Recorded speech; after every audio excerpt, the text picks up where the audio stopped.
Bien. Estamos en comunicación con Carla Franchelli, que es, yo diría, nuestra antropóloga, sería así, una cosa así, nuestra antropóloga que arranca hoy su columna de antropología. Carla, ¿nos escuchás? Hola, sí, escucho bien, ¿cómo están? Bien, hola. ¿Cómo andás? ¿Nervios? No. Bien, contenta, un poco de nervios, a ver qué sale. No, te vamos a ayudar, no te preocupes. Súper organizada. Nosotros acá casi nos agarramos diciendo, bueno, ¿cómo va a ser la columna de mañana? ¿Cómo vamos a arrancar? Y apareció Carla y dijo, mira, tengo un punteíto. Bueno, contanos, nosotros te habíamos pasado algunas respuestas sobre cuestiones que estaban asociadas, que una encuesta que hicimos acá por nuestros oyentes de la radio informal, y nos comentaron eso que te mandé, ¿no? Bueno, cuando uno habla de antropología está como, lo relaciona o con Indiana Jones, o con huesos enterrados, o con las pinturas rupestres, o con la evolución. ¿Viste el dibujito del el mono, que después que más grande moraron hasta convertirse en todo eso? Algunos dicen, bueno, pero ¿qué diferencia hay con la filosofía? ¿Qué diferencia hay con la paleontología, con la arqueología? ¿O qué tiene que ver eso con el presente? ¿Qué tiene que ver con las relaciones que tenemos? ¿Quién soy? ¿Hacia dónde voy? Todas esas cosas surgieron acá de nuestros oyentes cuando hablamos de arqueología. De antropología. Venía bien, me la mandé. Veníamos bien, pero pasaron cosas. Claro. Tal cual. No, me encantó ese relevamiento que hicieron y que me pasaste, Julia, porque es todo eso, pero eso no explica qué es la antropología. Entonces, armamos un punteo, como bien dijiste.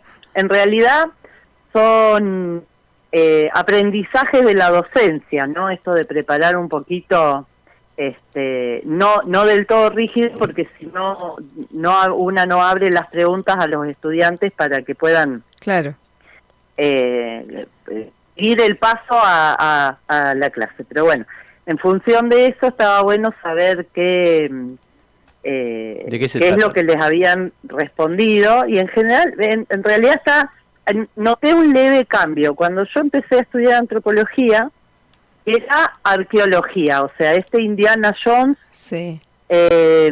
dominaba toda la idea que había de antropología, o los huesos, que hay una serie muy conocida que se llama Bones, que es una antropóloga forense y que está todo el tiempo con unos huesos arriba de la mesa, tratando de encontrar a dónde va cada uno para saber qué es el resto con el que tiene que interpretar algo. Bueno, la dominancia de la arqueología generalmente hizo muy difícil poder explicar qué es la antropología, y lo primero que hay que saber es que la antropología engloba todas esas ramas, la de restos humanos, la de restos sociales, como la arqueología con los cacharros, la de otros restos que no son humanos y que no es de la vida humana, la geología, es decir, las capas de la Tierra que dan una antigüedad y tienen una explicación en millones de años de la vida sobre la Tierra, etcétera, etcétera. Ajá. Tiene que ver con quiénes somos, en el sentido de que había una que estaba muy linda que decía, tiene que ver con el sentido de la vida. Bueno, el ser humano no vive si no le da un sentido a la vida. Para eso necesitamos saber qué es lo importante, qué sentido tiene la vida, porque la humanidad hay que explicarla en el sentido de que nacemos y a poco tiempo de arrancar somos conscientes de que vamos a morir, ¿no? La conciencia de la muerte es el gran inicio simbólico de la humanidad. Entonces una vida que no tiene sentido en comunidad es muy difícil de llevar. Yo diría que no existiría. Claro. Y eso es muy filosófico. Es decir, todo lo que han planteado en las respuestas se puede incorporar dentro de la antropología perfectamente.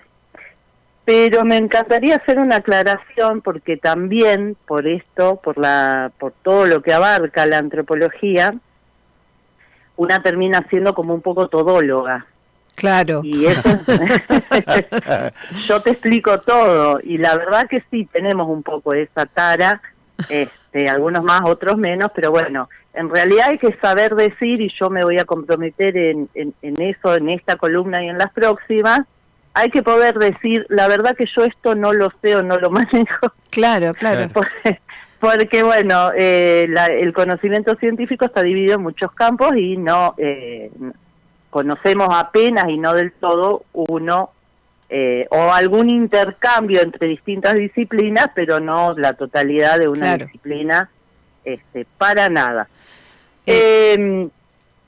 Bueno, entonces, para poder decir qué es la antropología, o sea, este campo gigante, primero hay que decir que es una ciencia que surge muy cerquita a fines del siglo XIX a la sociología y a la psicología.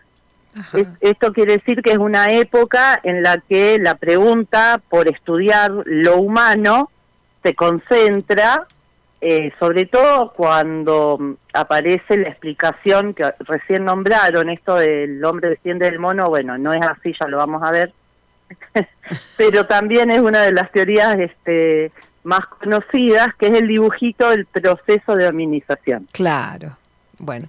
Que tiene que ver con Don Darwin, que fue la primera explicación acerca de lo humano despegada de la Biblia. Ajá. Claro. Mira. Desde el punto de vista de la ciencia, ¿no? Claro, hacer ciencia, ¿qué es lo humano desde el punto de vista de la ciencia? Bueno, golpea muy fuerte en el siglo XVIII-XIX, primero desde el plano filosófico, pero después surge la psicología para explicar la mente humana, ya no el alma. La sociología para explicar el conjunto, el grupito de sociedades que ya tenían desarrollo económico, fábricas, es decir, las sociedades que pasaron por la revolución industrial. Y la antropología para poder explicar todos los fenómenos que no entraban en una y en otra, pero que se percibía que había algo que no estaba explicado. Ni las relaciones sociales ni la mente humana cubrían, bueno, esto que al final va a descubrir la antropología, que es la cultura. Claro. Mira. Que todavía sigue siendo la especificidad de la antropología, la cultura, pero que en este momento, cuando surge en Europa Occidental, en los países que van a ser potencia, que van a tener colonias, que van a ir a la Primera Guerra Mundial, previo a la Primera Guerra Mundial, van a buscar estos estados que están tratando de ser fuertes. Por eso dije, es muy importante la teoría de Darwin, la supervivencia del más apto, la lucha por la existencia, que se va a llevar al plano de la sociedad humana muy rápido, y estos estados van a buscar en el suelo, en la historia, en las bibliotecas, en los anticuarios, en los museos, rastros de una cultura fuerte que los va a unificar. Es decir, los estados modernos son divisiones políticas y administrativas relativamente nuevas. Entonces apelan, qué sé yo, en Europa Occidental se apela a la filosofía griega como un antecedente propio. Carlita, cuando creo que va en esta parte, hay me compartiste una historia de Margaret Mead, una pequeña reseñita. Es una de las primeras antropólogas. Creo que tenemos una fotito ahí para mostrarle a la gente mientras estamos charlando de Margaret Mead, que cuando le preguntaron qué es la antropología o o sea, la misma pregunta de la encuesta. ¿Querés contarlo vos? Sí. La elegí a Margaret Mead porque es una época, ella trabaja, publica muchísimo y sobre todo hace mucho trabajo de campo en Estados Unidos, en una época en que solo hay antropólogos varones, que se les financian las investigaciones a los antropólogos, que publican ellos. Muchas mujeres eran antropólogas, pero las mandaban a hacer trabajo de campo para que después los varones escriban. Claro. Y ella rompió un poco eso, y es interesante porque la perspectiva de Margaret Mead le preguntan, bueno, ¿cuándo hay signos de civilización o de cultura, ¿no? ¿Cuál sería el origen de la cultura? Ella dice, bueno, los estudiantes esperaban que dijeran algún invento, alguna fábrica, algún instrumento que haya sido revolucionario. Ella dice, no, haber encontrado un resto humano en donde había rastros de un fémur roto que fue curado. Claro. ¿Por qué ese sería el origen de la cultura? Porque no se lo dejó al costado del camino para seguir en la búsqueda de la supervivencia, sino que el grupo humano, la socialización, alguna forma de familia que hubiera existido en ese momento, organizó el cuidado para curar a una persona. Y aparte da cuenta de que hubo conocimientos específicos para ver cómo curarlo. Claro. O un vendaje o una tablita o un conocimiento de plantas que desinfectaron, porque no es solamente arreglar el hueso, sino que también todo lo que tiene que ver con sobrevivir y poder seguir siendo útil al grupo humano de pertenencia, cazando, recolectando, etcétera, etcétera, haciendo algunas de las tareas que están divididas en un grupo que es para sobrevivir. Claro, claro. De todos modos, dentro de esa, dentro de estos búsqueda del origen cultural para poder explicar una historia de una nación poderosa, hubo muchos, o sea, vos podés encontrar pinturas en las que se llama rupestres, en cuevas, que también es todo a partir de este momento, y que hasta Darwin se creía que el ser humano en la Tierra tenía 5.006 años. Sí. Y luego se plantea con la arqueología y con la bioantropología una presencia de hasta 2 millones de años de antigüedad. Ajá. Que, un poquito más. Y más, claro, era un poquito más. Y ahí es donde aparecen formas humanas previas al humano moderno, lo que se llama Homo sapiens sapiens, que bueno, hay toda una categoría que se llama proceso de hominización, que es desde los primeros homínidos, no monos, claro, hasta el hombre moderno. Ahí lo que se plantea, digamos, también en el mismo sentido, bueno, ¿cuándo empezó la cultura? Que esa pregunta lo que tiene que ver es, bueno, ¿en qué momento pasamos de ser animales y tener instintos y solo sobrevivir, claro, a crear sociedades, herramientas, lenguaje, creencias? En ese momento, digamos, en el pasaje de lo que sería homínidos a humanos, lo que se suele ubicar es el lenguaje, el control del fuego, porque si bien el fuego se había visto y se utilizaba, no se creaba. Si se utilizaba después de un trueno que se quemaba algo, se utilizaba ese fuego, pero después no se... Bueno, el control del fuego, la reunión alrededor del fuego, que es lo que hace generar el lenguaje, y el que a mí me gusta más, el descubrimiento de territorios humanos, es decir, de la tumba, con ofrendas, es decir, es el dato más simbólico que hay, quiere decir que ya hay cultura, porque hay algo que se cree de la persona que muere, o una vida después de la muerte, o una forma de acompañar hacia el cielo, el paraíso, digamos, depende de la cultura hacia dónde va, pero es la señal cultural más fuerte, es decir, poner un cuidado y enterrar con un culto, un rito y una ofrenda a las personas que se van muriendo. Claro. Mira, acá hacen unas preguntas al celu. Homínidos, vos dijiste que no son los monos. Sí. Bueno, ahí. Quería... ¿Cómo? Hay alguien que me pregunta, dijiste que los homínidos no son los monos. Sí. ¿Cuál es la diferencia?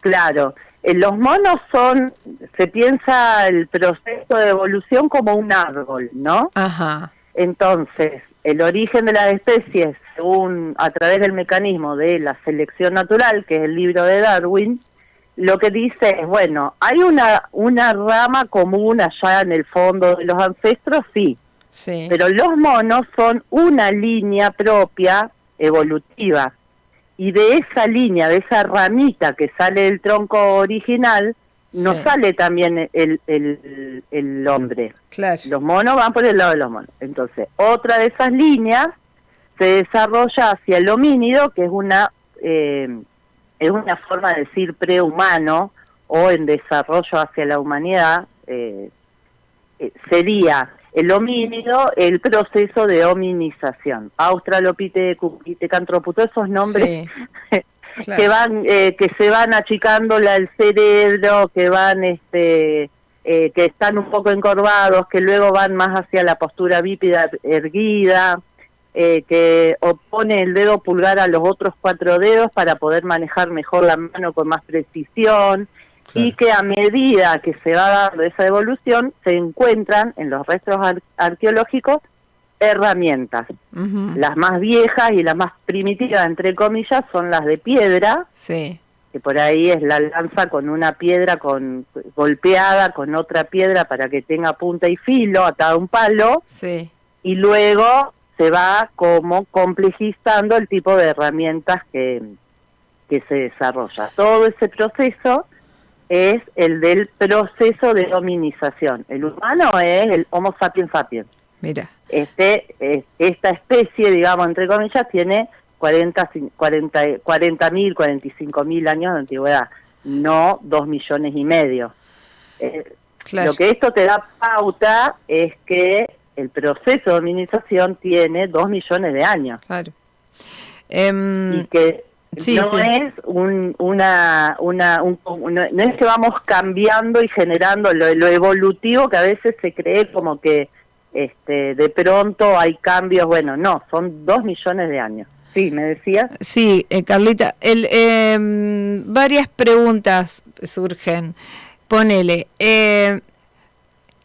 a mí se me ocurre, el primer hallazgo se hizo por esta casualidad o cómo fue, o salieron a buscar, o salieron a buscar y dijeron, uy, acá hay algo que interesante. No, no lo salieron a buscar porque no se sabía que estaba. Ajá. El 90% de los descubrimientos, hallazgos, descubrimientos entre comillas, porque también es medio hallazgos, campañas de arqueología, el 90% es accidental. Vamos a un caso cercano, en toda la zona de Neuquén, digamos, que es lo que se encuentra, dinosaurios. Sí. ¿No? Incluso de tamaño, uno de los más grandes del mundo. Bueno, ¿cómo se encontraron? En las excavaciones de las empresas petroleras. Sí. Una estancia en Zapala, en el río Cobunco, que se pone cerca del agua para capturar el agua. Bueno, van a hacer a distribuir el agua o a correr el cauce, entonces ponen una pala un poco más grande que la de uso humano y se encuentran con restos de culturas que tienen 9.000, 10.000 años, como la mapuche tehuelche. Siempre es más por casualidad que por planificación. Claro, a medida que aparecen por casualidad, hay señales en un sitio, en un terreno, de que hay restos de una cultura, bueno, obviamente el resto se planifica. Claro.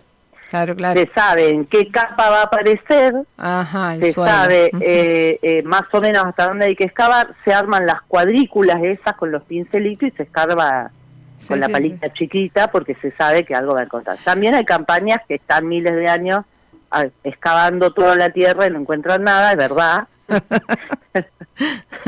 Y también hay muchos cambios, hubo hallazgos que han modificado, claro, teorías. Modificado todo, sí, también hubo inventos, también hubo gente, investigadores que han provocado alguna manchita, algún huesito, algo raro ahí, dijeron esto lo explica todo y después se comprobó que era una farsa.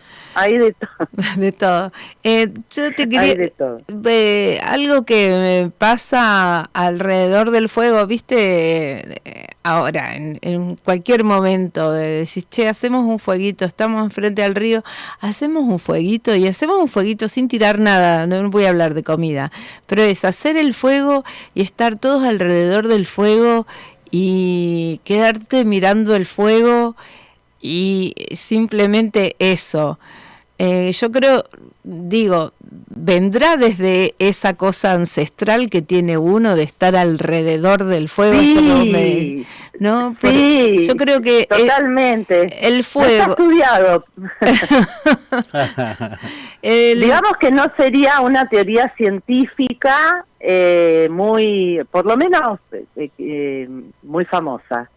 Pero yo creo que sí, y hay, por ejemplo, en la lingüística, que también está la antropología lingüística, es una de las ramas, son todas fascinantes, hay, por ejemplo, el rastreo de algunos, por ejemplo, la voz mamá, tiene el doble sonido, el ma, que sería una expresión primitiva, de nuevo entre comillas, de esa relación, ¿no? De la madre. De un sonido que incluso antes de ser palabra, fonema y estar articulado en nuestro lenguaje, de ser un sonido que tiene que ver con, incluso si no hubiera lenguaje, con la relación o con el vínculo.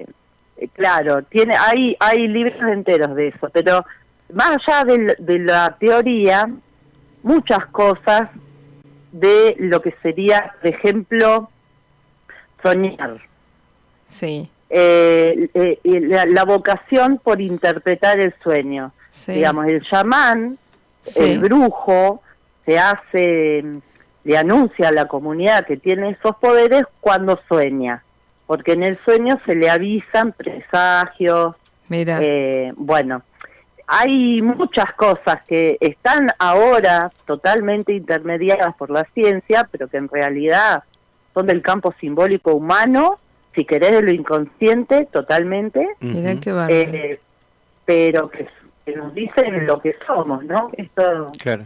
¿Quién soy, de dónde vengo, a dónde voy? Que creo que era un chiste del Chavo del Ocho. Creo que había un episodio que trabajaba eso, quién soy, de dónde vengo, a dónde voy. Bueno, es lo no resuelto. Es donde están las religiones, las creencias, la música, el arte, la literatura. Es donde está la pregunta por lo humano y no, claro. no es solo la respuesta científica lo que existe ahí. Carla, te quería hacer una pregunta respecto de eso, justamente. Yo lo llevo siempre para el lado del arte y esa necesidad de expresar, ¿viste? De plasmar una interpretación o darle una significancia a la vida en general. Sí. Y vos nombraste esto de que, bueno, como un dato interesante, ese hueso quebrado que después se curó, que denotaba ya una necesidad de un vestigio de cultura. Y el arte también, yo digo qué rol que juega en todo esto, ¿no? En querer plasmar de alguna manera esas interpretaciones como el arte rupestre, por ejemplo, o la música, los ritmos, las primeras... Bueno, la música, los tambores. Claro, el ritmo. Claro. Querer provocar hay, de nuevo, hay que evitar esto de que podemos explicarlo todo, ¿no? Porque es muy fácil Claro. irse pero en algunos casos hay muchísimas culturas que usan el tambor, el baile, el tambor y el baile, el tambor, el baile en lo religioso. Y, por ejemplo, hay una función muy nítida de los tambores en amedrentar al enemigo. Ajá. Mira. Emulando el sonido de los truenos, ¿no? Por ahí. Rodear a alguien y hacer, ¿vieron cuando va increyendo? Sí. Cuando son muchos tambores que están articulados, porque, o sea, hay que manejar eso, y va increyendo, bueno, hay un lenguaje en ese uso de los tambores y tiene un significado.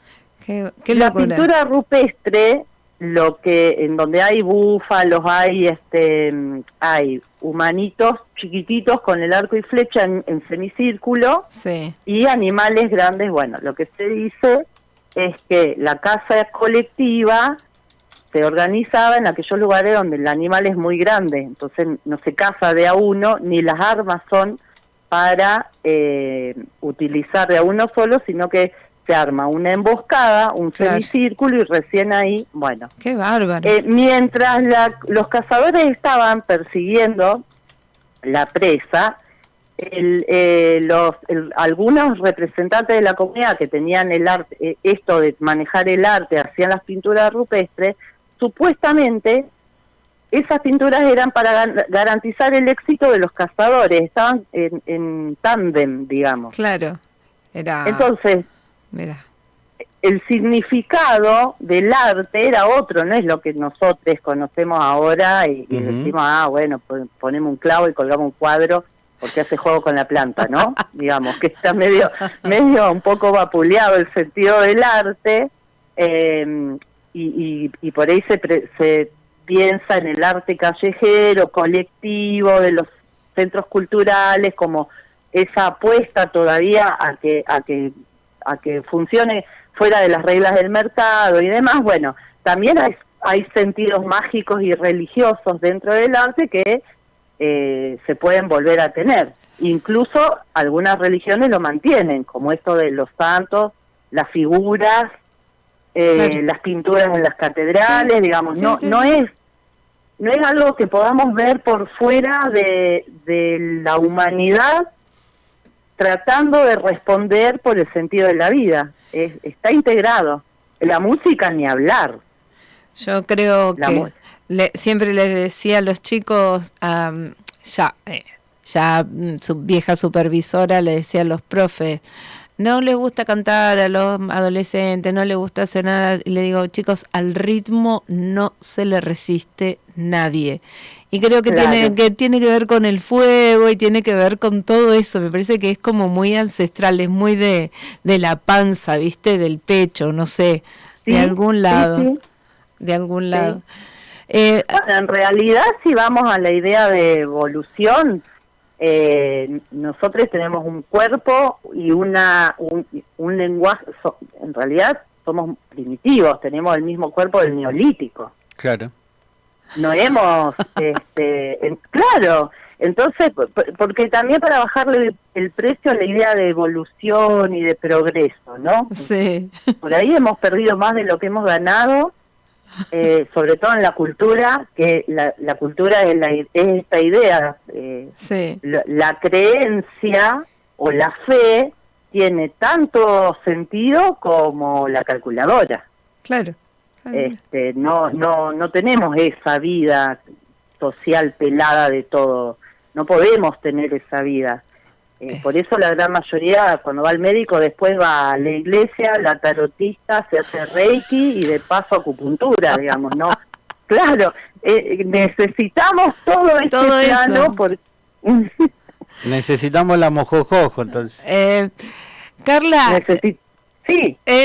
Hace media hora y yo seguiría hablando todo un programa. Bueno, será... no me di cuenta. Yo tampoco. No, yo seguiría hablando toda la vida porque está muy, muy interesante. Así que, bueno, No sé, te tenía que contar, bueno, te tenía que preguntar alguna cuestión más que me había llegado sobre, bueno, sobre la fecha, sobre el suelo, sobre qué hacemos si encontramos algo que nos parece que puede ser arqueológico, pero si querés vamos tomando nota y la dejamos para la siguiente. Lo armamos para dentro de 15 días. Dale. Y bueno, y vamos tomando nota de todo lo que pregunta la gente. Sí, y también lo vamos a dejar para más adelante, pero requiere una charla un poquito más en otro contexto, o quizás no, que es preguntarte por el libro que presentaste hace un tiempito atrás, que eso, bueno, también nos gustaría saber de qué se trata ese librito. Y también me gustaría saber por qué te gustan tanto las tumbas. ¿Por qué? ¿Te gustan tanto las tumbas? Dijiste que de todo, las tumbas es lo que más te gusta. Porque me parece fascinante, pero bueno, tengo como 3 columnas más para hacer, me pongo a trabajar. Buenísimo. Bueno, Carla Francheli estuvo con nosotros. Muchas gracias, Carla, por estos minutitos con la radio. Un abrazo. Un abrazo. Muchas muy gracias, muy grande.